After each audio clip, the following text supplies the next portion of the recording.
Yo te bendigo, Señor, y te doy gracias y te ruego, Señor, que tú te muevas con libertad, que tú toques cada corazón, cada sentimiento, cada trocito de mente. Y Espíritu Santo, haz el ruido que tú tengas que hacer en esta mañana. En tu nombre, Señor. Amén y amén. Mi hermano, para comenzar, no tenemos más remedio que hacer un recordatorio de lo que a Israel le está pasando. El 7 de octubre, Hamás, el grupo terrorista Hamás, se infiltró en Israel, asesinó cientos de personas, más de un centenar de personas fueron arrebatadas como rehenes, y es la forma que Hamás tiene de organizarse, ¿no? De meter miedo.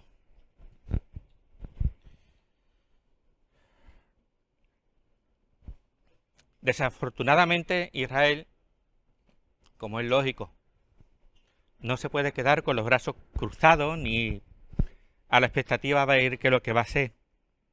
Israel, en mi opinión, hizo lo que tuvo que hacer. Emprender una guerra no contra el pueblo palestino, sino contra Hamás. Y aunque durante un tiempo estuvo intentando que Hamás devolviese a los rehenes y el pueblo palestino le apoyase para que hiciera eso y no se sintieran con eh, con ese daño colateral, al final Hamás no lo ha hecho.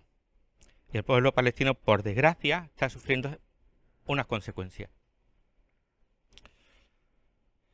El corredor verde que han abierto es insuficiente, es muy poco espacio de tiempo para mucha gente y es insuficiente. Y en ello están luchando, ¿no? Pero en esto la Iglesia, ¿cuál es su papel? ¿Y qué es lo que uno saca en conclusión de todo esto? Porque yo creo que nadie se ha quedado indiferente, ¿no? Ni por un bando ni por otro. Lo que la Iglesia tenemos que hacer es orar por la paz. Amén. Lo que nos pide la Biblia es que nosotros oremos por la paz. Porque el cómo se está diluyendo todo esto, cuáles son los acontecimientos, qué es lo que están diciendo, qué es lo que están pensando, el por qué ha venido, el por qué no, por qué esa fecha, precisamente el 7 de octubre. De todo lo que he escuchado por radio y por televisión, lo más llamativo es que personas muy influyentes, muy conocedoras de todo el ambiente político, muchos periodistas, mm, muchas personas de renombre que tienen una autoridad en lo que se refiere a todo el pueblo palestino, todo lo que se refiere a Israel, que tiene un peso considerable, que lo llaman desde todos sitios, todas las cadenas, todas las emisoras de radio.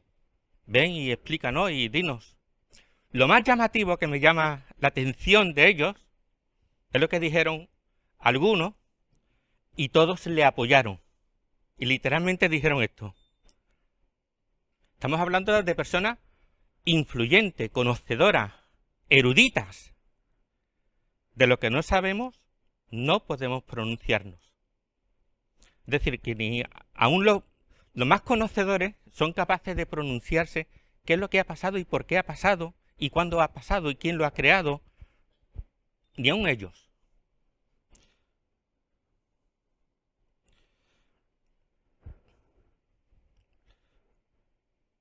Pero hay una cosa que sí estamos seguros nosotros, como iglesia, que como nosotros, hijos de Dios y amantes del pueblo de Dios, estamos llamados a orar por la paz. No estamos llamados a orar para que Israel venza. No estamos llamados a orar para que jamás sea destruido. Porque en todo esto aún sigue existiendo la misericordia de Dios. Lo que estamos llamados es a orar por la paz en Jerusalén. Amén. Amén. En Números del 24, del 1 al 9, no lo busquéis, hermano. Voy a dar muchos versículos, muchos textos, y no todos pueden tomar nota. Entonces, lo voy a colgar en el WhatsApp.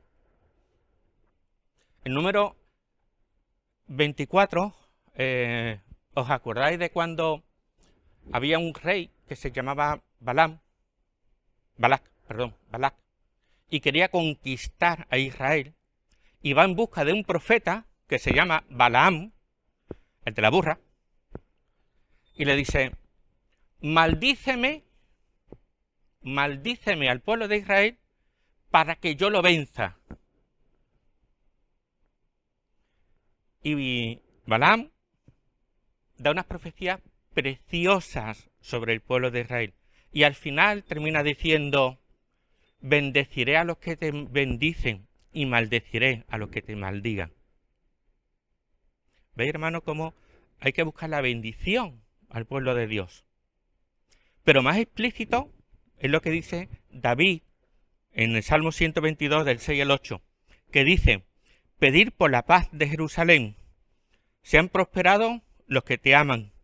Sea la paz dentro de tus muros y el descanso dentro de tus palacios. Por amor de mis hermanos y mi compañero diré yo: paz sea contigo.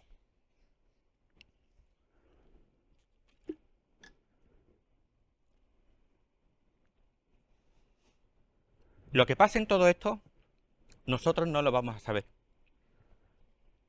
Siempre habrá información reservada, información que se dé, información que no se dé, información restringida, no lo vamos a saber. Quien sí lo va a saber, y sí, lo sabe seguro, ¿tú sabes quién es? Dios. Y en el juicio del gran trono blanco se descubrirá todo. Y toda intención del corazón saldrá a la luz. Pero en ningún caso podemos entender que tenemos un Dios sanguinario. Muchos quieren hacernos entender que Dios es sanguinario, Dios es malo, Dios va en contra de la gente, Dios no es sanguinario, Dios no quiere un derramamiento de sangre, Dios nunca ha buscado un derramamiento de sangre por nadie. El mismo Señor Jesús tuvo que derramar su sangre por la dureza del corazón que tiene el hombre, porque siempre se ha querido distraer en sus propios caminos y nunca buscó el corazón de Dios. Pero Dios nunca ha querido una guerra. Dios nunca ha buscado un conflicto. Dios podía haber traído, no sé, por decir algo, cualquier nación extranjera para sacar a Israel de Egipto, pero sin embargo no lo hizo. No hubo ninguna guerra, fue con su propio poder. Él no necesita derramar sangre de nadie para conseguir sus cosas. Lo que pasa es que el hombre es distinto. El corazón del hombre es distinto. Mirad, el comienzo de la guerra de Israel es curiosa. Cuando Israel salió de Egipto, la primera guerra que tuvieron se encuentra en Números 14 del 39 al 45. La primera guerra que tuvieron fue porque Israel se envalentó y le dieron una, pero le dieron una, hermano, los masacraron. Volvieron con el rabo entre las patas. Le dieron una porque Dios ni quería ni estaba con ellos. A pesar de que Moisés le dijo, Josué le dijo, no vaya porque va a ser pana. Y fue, y le dieron una. La segunda vez tenían que cruzar el pueblo de Israel por un país. Mandaron un emisario al rey del país y le dijeron, escúchame, vamos a pasar, no vamos a comernos nada de tus sembrado, ni vamos a quitarte ganado, solamente queremos pasar, no vamos a beber ni agua, queremos pasar. Y le dijeron, no. Y salió el pueblo sin ánimo de pelear y les tapó el paso. Israel cogió y bordeó ese país. No hubo conflicto. La tercera vez, este que acabo de decir, está en Números 20 del 14 al 23. Y en Número 21, del 21 al 25, aquí sí Israel pide permiso, le vuelve a decir que no, y viene esta gente, este país, eso sí, con ánimo de guerrear, con ánimo de decir, ven para acá que te voy a dar fuerte y flojo. Pero el Señor estaba con ellos. ¿Y sabéis quién venció? Israel, porque el Señor estaba con ellos. Dios no quiere la guerra, pero que no lo busquen. Dios no quiere que le despierten al león que lleva dentro, pero que no lo despierten. Mira hasta qué punto Dios está en contra de la guerra, que instituyó una ley sobre la guerra. En casa vais a leer vosotros con tranquilidad Deuteronomio capítulo 20.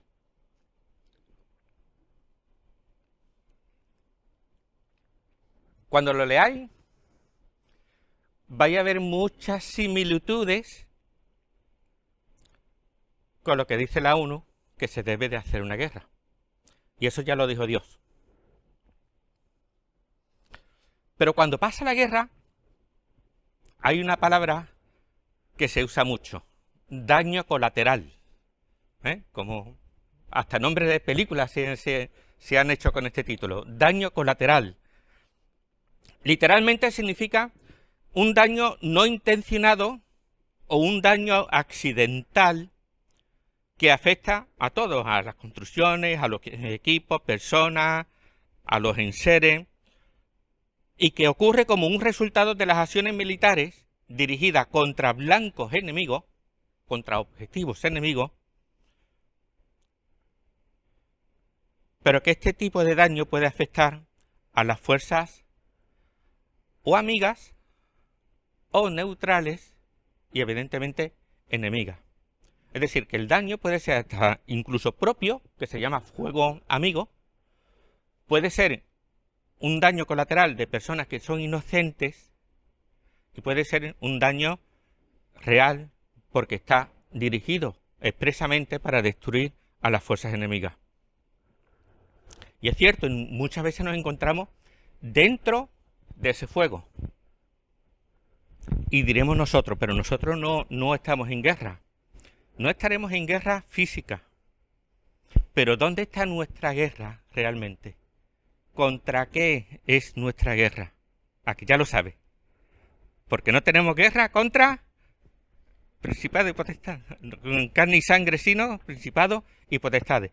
Y muchas veces nos sentimos así, ¿verdad, hermano? Muchas veces nos sentimos inmersos en un conflicto que nosotros no hemos buscado. Espiritual, emocional, sentimental, físico.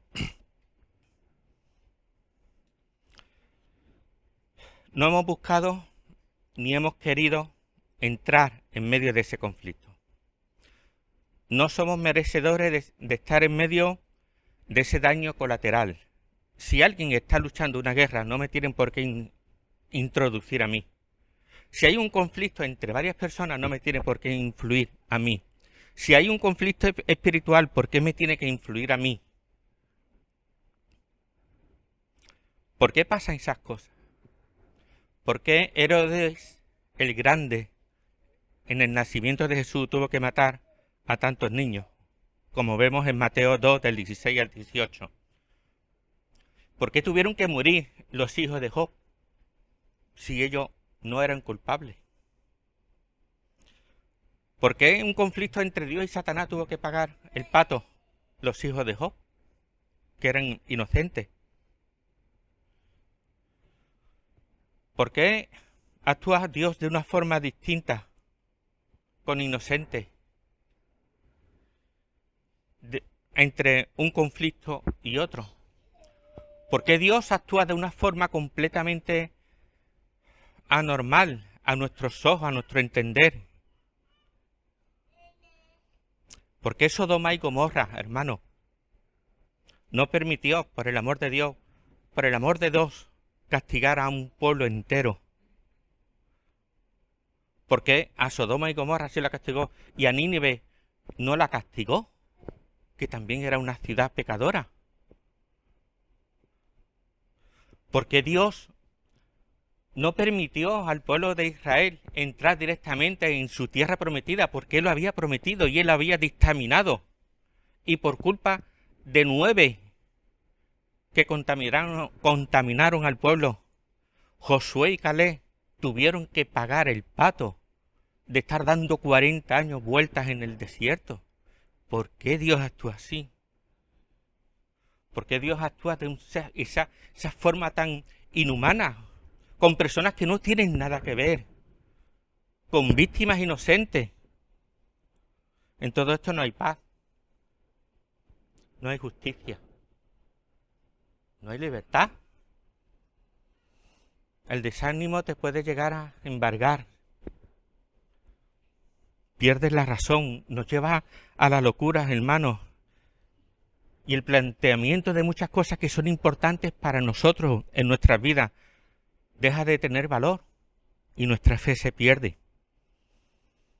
Todos los conceptos que hemos aprendido, que hemos experimentado, todo este periodo no hay una razón de seguir, porque vemos a un Dios injusto, a un Dios que ha hecho pagar a justos, como injustos. Todo se vuelve confuso, todo se vuelve oscuro, hermano, porque Dios ha hecho cosas que no tiene que hacer. Y nos desanima. Y nuestra fe nos la tira por tierra. Y al final, hermano, hemos perdido.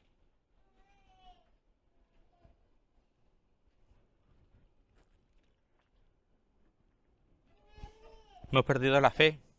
Hemos perdido la confianza en Dios. Hemos perdido todo lo que nos unía a Él. Ha dejado de tener valor.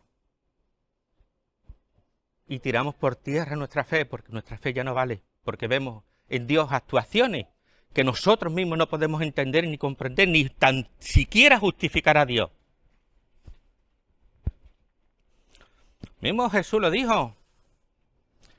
Mateo 24, del 9 al 28. Una historia, ¿no? Y dice, al final dice, y entregarán a tribulación y os matarán, y seréis aborrecidos de toda la gente por causa de mi nombre. Muchos tropezarán entonces y se entregarán unos a otros, y unos a otros os aborrecerán. Y todo es vano, y todo es para nada. Porque al final el hijo se levanta contra el padre contra el hijo, la familia se va al garete. Y tú miras para atrás y tú dices, es verdad, se ha ido todo al garete. He perdido. Tantos años luchando y he perdido.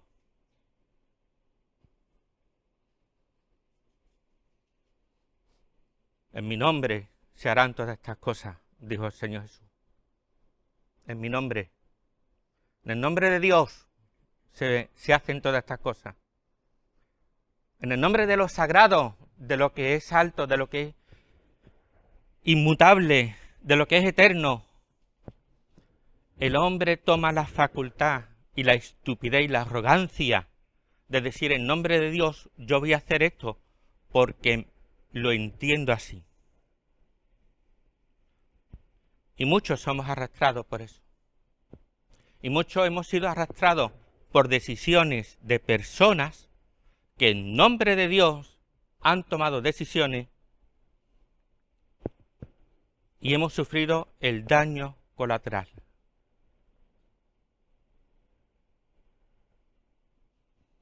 Hemos sufrido un daño que no nos pertenecía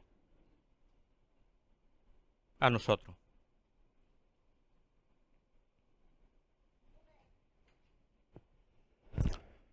donde debería de haber una unidad de ideas, donde debería de haber unidad de espíritu, donde debería de estar operando el Espíritu Santo con libertad, por culpa de unos y otros, muchas veces nos hemos visto abocados a sufrir consecuencias que no queríamos. Y así, algunos más que otros han pasado entre pocos días y años. Y eso es así. Muchas veces en nombre de Dios se hacen atrocidades.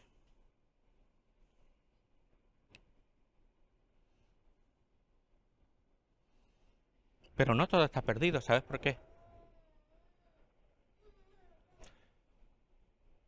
Yo entiendo esto como cuando Dios entabló la conversación con Satanás acerca de Job. Que si has visto, que si has dejado de ver, de dónde viene, qué hace, qué estás haciendo. Satanás le responde, que pite, que flauta. Pero nosotros lo vemos ahora. Nosotros entendemos lo que pasó ahora, porque está escrito. Amén.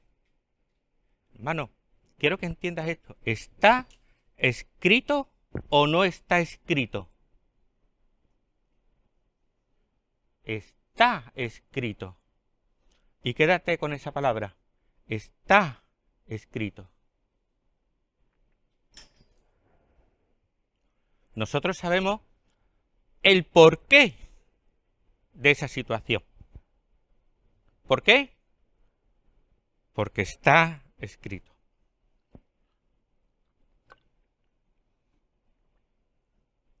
Eso era una partida de ajedrez que Dios estaba jugando con Satanás. Y Job era uno de los peones.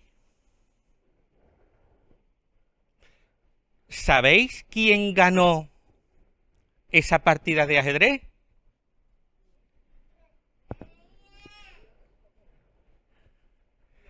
Dios. Porque Job se mantuvo firme. Y aunque resbaló, no se cayó. Pero al final se restauró y dijo, yo hablaba cosas que no entendía. Y se reconcilió con Dios y oró por los demás. Y Dios lo restauró. Porque está escrito. Amén. Nosotros conocemos esa historia porque está escrita. ¿Tú sabes quién va a ganar al final de todo? ¡Dios! ¿Le gusta al diablo o no le gusta al diablo? Pero en una partida de ajedrez yo soy muy malo. Malísimo. Siempre hay bajas, hay víctimas. Pero no te preocupes, Dios está contigo. No te preocupes porque un peón cuando llega al final rescata a uno. Amén. Hasta eso. En ese camino del daño colateral, mirad, aunque no lo queramos ver, aunque no podamos verlo por medio de la situación que nos está aconteciendo, Dios está en medio. Dios está ahí. Siempre está ahí. Muchas promesas tenemos de parte de Dios. Dios te va a bendecir, Dios te va a guardar, Dios no se va a olvidar nunca de ti. Él te prosperará conforme sus bendiciones. Pero mira, hermano, 40 años castigó Dios a Israel por 9. 40 años. Solo 2 recibieron sus promesas. Pero en esos 40 años, ¿sabéis qué es lo que no les faltó nunca a Israel? La presencia de Dios. aunque castigado, aunque con daño colateral, aunque estemos pagando el pato, aunque sea la situación que tú estés pasando, Dios no te deja. Aunque sea un castigo de Dios, Dios no te deja. Dios te puede disciplinar, Dios te puede corregir, pero Dios no te va a dejar. Dios no te va a abandonar. Por mucho que nuestros conflictos mentales y emocionales nos lleven a pensar que hemos perdido. Y créeme, es difícil salir de ese pensamiento. Es muy difícil salir de un pensamiento de que has perdido. Pero por muchos años que tú lleves pensando eso, Dios nunca te ha dejado ni te va a dejar. Y en Deuteronomio 29:5 dice una cosa muy bonita, muy llamativa, muy cortita, pero hermano, tiene un valor para el pueblo de Israel y para que el que sabe la trayectoria de esos 40 años, cuando lee este verso, dice, ¡wow! ¿Cómo es posible? Pues así es. Y dice, y yo os he traído 40 años en el desierto. Y escucha esto. Vuestros vestidos no se han envejecido sobre vosotros, ni vuestro calzado se ha envejecido sobre vuestros pies. ¡Wow! Dios provee de todas tus necesidades en el tiempo del daño colateral. Dios te provee durante el tiempo que estés pasando esa situación de su presencia. Dios te va a proveer de todo lo que necesites, y lo digo por testimonio. Dios de alguna forma provee para que tú te mantengas en la fe. Y si ha pasado mucho tiempo, no importa, Dios te va a seguir proveyendo, Dios te va a seguir manteniendo hasta que llegue a tu promesa, hasta que llegue a lo que tienes que recibir. Josué y Caleb pasaron 45 años. En Josué 14, del 6 al 15, Caleb recibe Hebrón.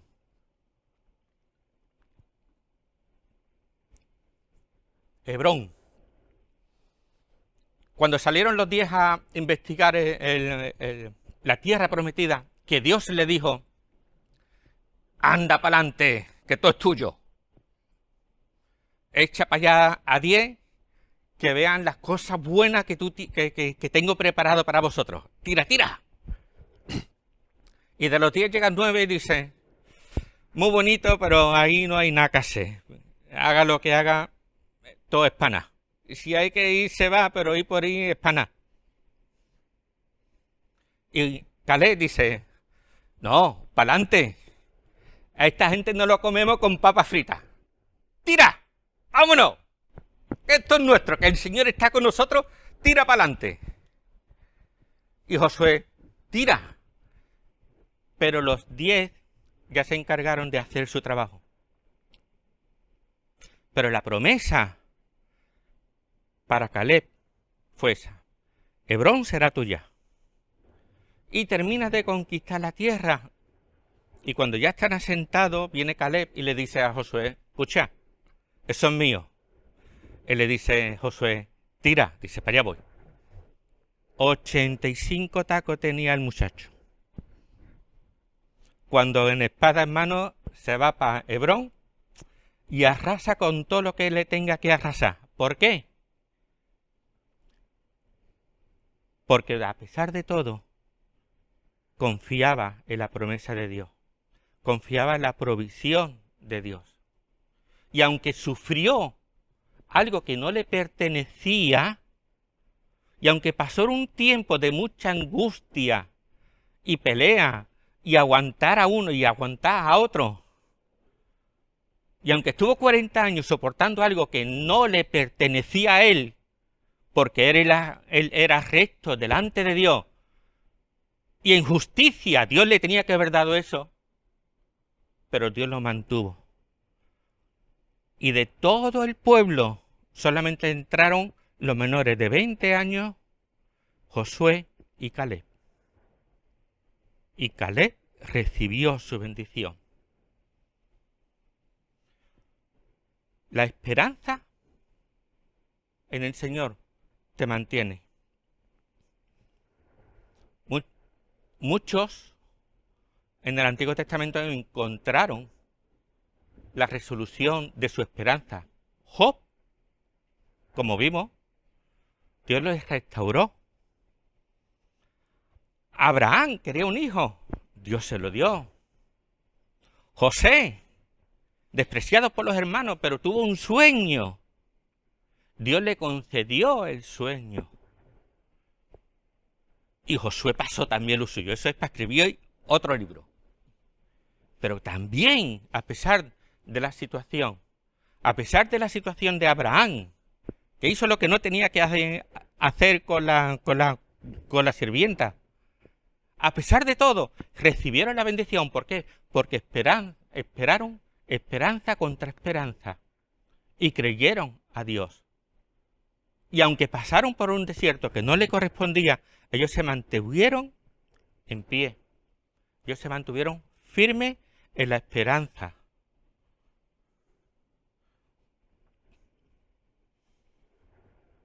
Y llegamos al fin. Y llegamos por fin al tiempo de que uno dice, estoy pasando por mal tiempo, estoy pasando por algo que no me corresponde, y cuando llego al final de todo este trayecto y recibo la bendición y vuelvo a los caminos de Dios y Dios me restaura y Dios hace de mí algo distinto, yo me alegro y me gozo y estoy contento. Pero ¿sabéis lo más importante, hermano? Que esa travesía, esos daños colaterales, ese pagar el pato que muchas veces soportamos sin tener culpa, nos ayudan, lo queramos o no, a tener una visión distinta de Dios. Porque si no nos separamos de Él, si aún permanecemos en Él y permitimos que al Espíritu Santo siga haciendo su trabajo en nosotros, como dice en el Nuevo Testamento, la prueba trae paciencia, la paciencia trae y al final redunda en que nuestra confianza en Dios se hace más efectiva. ¿No te lo crees? Yo te digo una cosa, escrito está. Sabemos el final, sabemos cuál es nuestro fin, sabemos cuál es nuestra meta. Y nuestra meta no es llegar y coger y llegar a la bendición y tener el deseo de nuestro corazón cumplido. Esa no es nuestra meta. El mismo Señor Jesús lo dijo. Dice que cuando el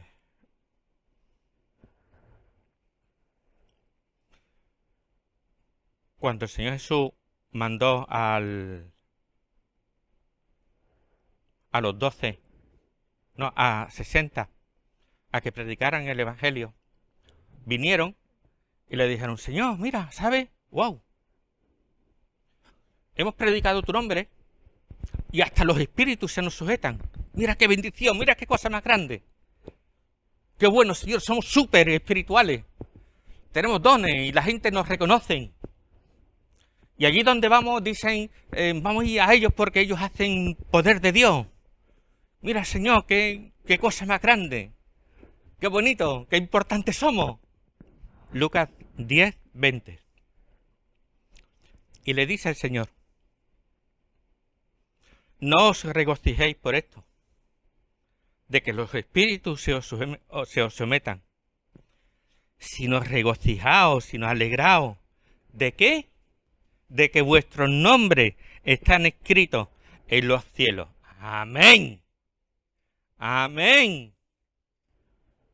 Ni principado, ni potestades, ni lo alto, ni lo profundo, ni lo presente, ni lo porvenir nos podrá separar del amor de Dios. Sí, pero seguimos pagando las consecuencias. Nos vuelve otra vez el mismo pensamiento. ¿Qué es lo importante? ¿Qué es lo llamativo de esto?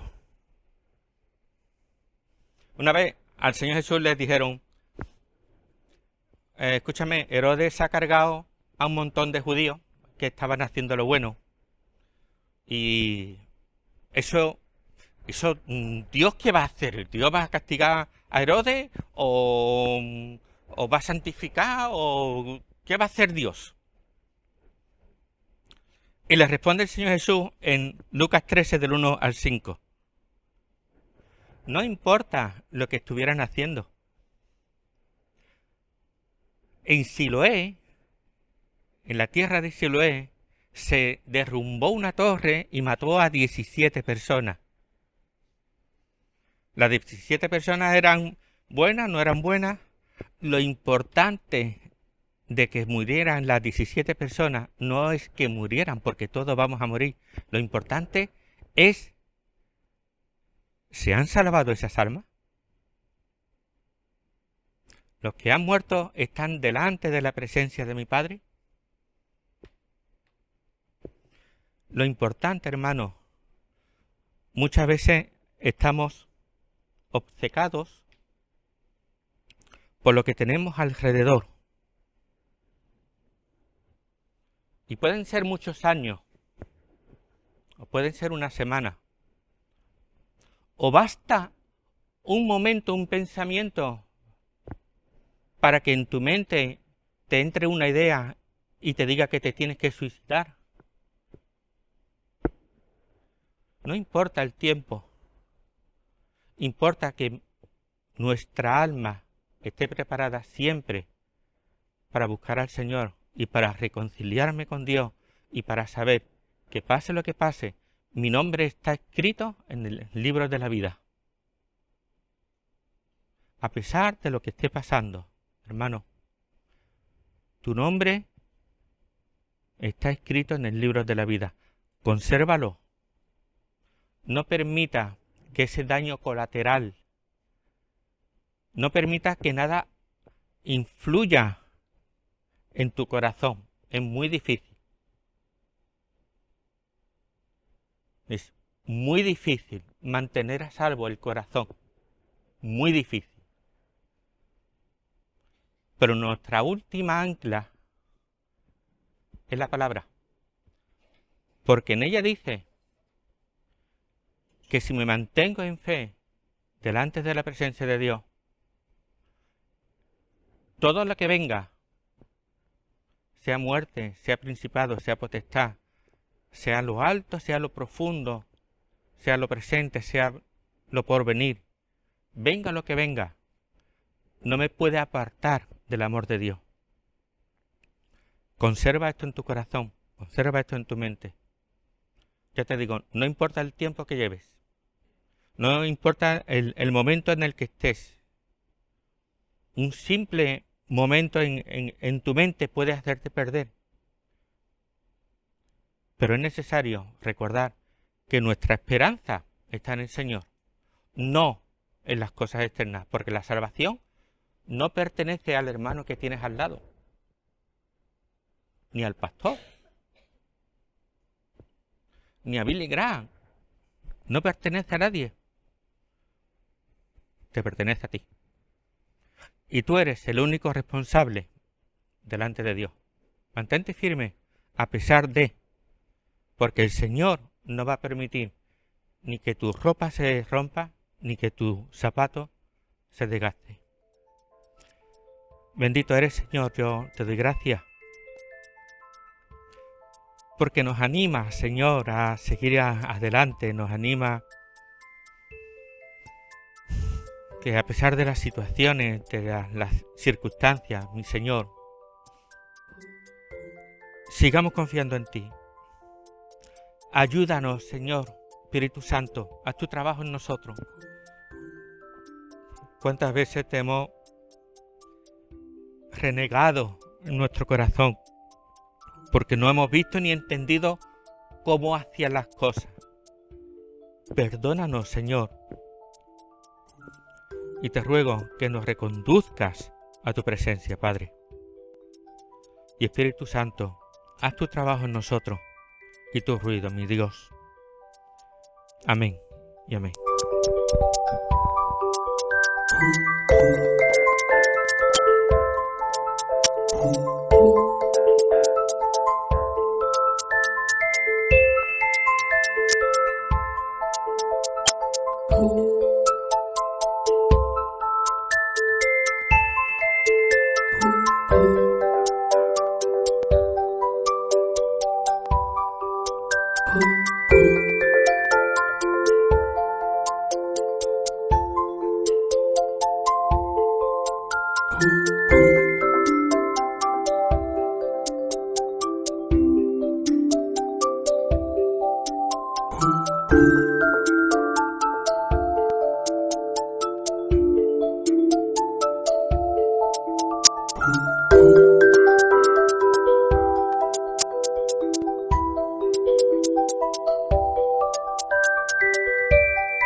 Thank you.